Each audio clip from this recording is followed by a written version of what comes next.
อฝากจากใจของสาวทุกท่านจงได้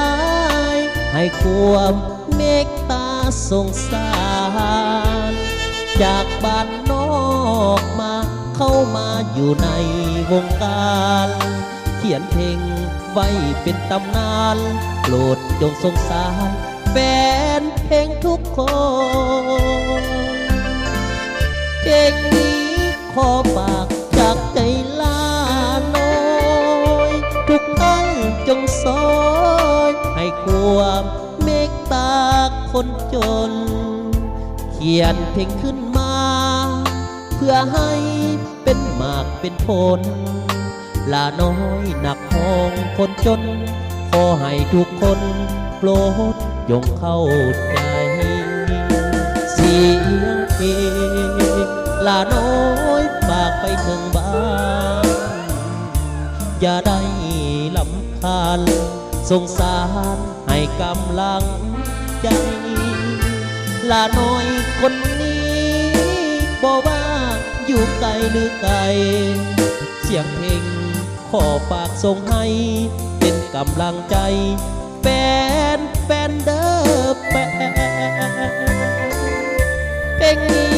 ขอฝากจากใจของสาวทุกท่านจงได้มีแต่ความสุขแสนลาน้อยคนนี้บ่มีอีหยังตอบแทนขอฝากเสียงเพลงนี้ไว้ให้แทนขอให้แฟนจงได้เห็นใจ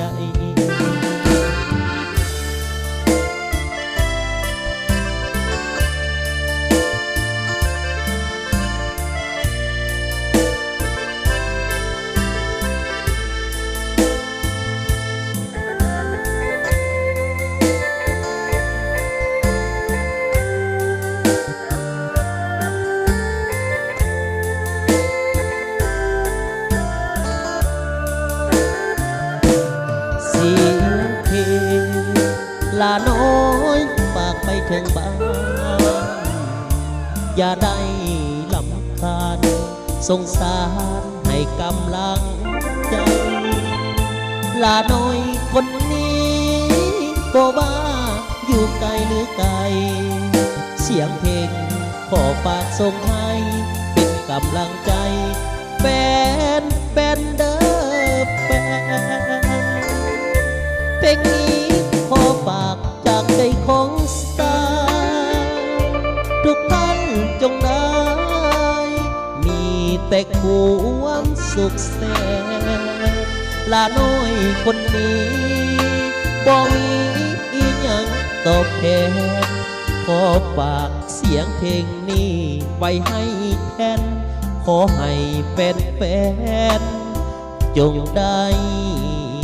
เห็นใจ